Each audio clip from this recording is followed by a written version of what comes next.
Hey, it's me, Reb. This is my crew, and today we are going over week 2 of AHPtober and Inktober. Let's start with AHPtober. The prompt was bouquet, so I just picked a reference that, had some different flowers in it, really kind of loosely dropped in some ink, and then put in some details with, a brush. And later on, oddly enough, Scribble Brigade was also flowers, so we did that as well. Second prompt was fruit. I wish I had recorded this because the ink spreading on this one was really pretty, but oh well. Then it was Thursday, so it was art hang party, so the prompt was ball gowns, and I used a brush pen and then added color after. These first ones were kind of a warm-up sketch, and I did a kind of terrible job of filming this. Art hang party, if you don't know, is very fast-paced. So, not the easiest thing to film. But the references were amazing. Thank you, Melissa. And I'll kind of post a couple of pictures of all the individual dresses. But it was so fun to get all of the folds of the dresses and all interesting dress shapes. Some of them were really involved with tons of ruffles and stuff, but I think those were kind of the funnest ones to paint. So here are the different dresses. Super fun. If you're not part of Art Hang Party or not joined us yet, please do. It's a great time. Oh, and here's a bonus dress. Next prompt was space, and I just inked a watercolor postcard, real loosely with some black and blues and purples, and then drew over it with a white pen, and I actually really love how this came out. I thought that it was very soothing looking. Continuing on, the next one was nudibranch, and why nobody calls these sea bunnies, I don't know, but they're freaking adorable. They look like little bunnies with their little ears. I guess that would be kind of weird as a slimy bunny, but anyways, I thought they were really cute. I drew a couple of them on some kind of blobbed paper that I've been working on. I have a bunch of other sea creatures on this paper. The second one looked a little more menacing, I guess, but still really cute. The next prompt was horizon, or actually, no.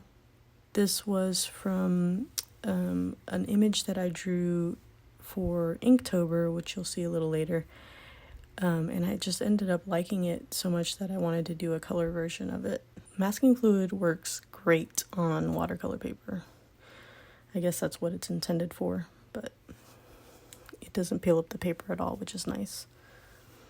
So yeah, here's the finished piece, and like I said, I really like how it came out. The last prompt was kitchen utensils. This one came out okay. I wasn't a huge fan of it, but I did include some kitchen utensils in my Inktober prompt. So moving on to the Inktober prompts. The first one was hike, and I drew a little snail on a boot. Unfortunately, I screwed it all up because I tried to erase my pencil lines and did not realize that it would take so long to dry. Did I learn my lesson? No. This one I smudged too, but that's okay. The prompt was sun, and I drew a little early bird getting the worm. The next one was nomadic, and I drew a snail with a little cute cottagecore house. I really love how this one turned out.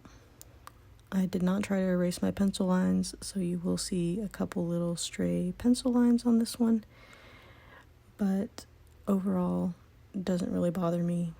I just love the way it turned out, and I don't know, maybe this needs to be like a sticker. Let me know in the comments. The next prompt was snacks, and I did learn my lesson this time and just went straight in with the parallel pen.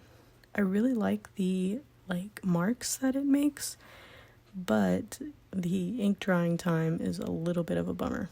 but I think it would be great for like urban sketching where, you know, you're not like drawing things out in pencil. The next one, the prompt was remote, and I don't know why I chose to do this, but I regretted everything about 20 trees in. I mean, we're just going to watch me draw a bunch of trees. But overall, I really like how it turned out. I think that it does kind of convey the idea of just like a little lonely house in the woods. So it's still a fun drawing. I would do it again, maybe with a different pen though. The next one was Horizon, and I used that as the kind of starting point for the AHPtober drawing of perspective. And then the last one here is, I think, probably my favorite of the bunch.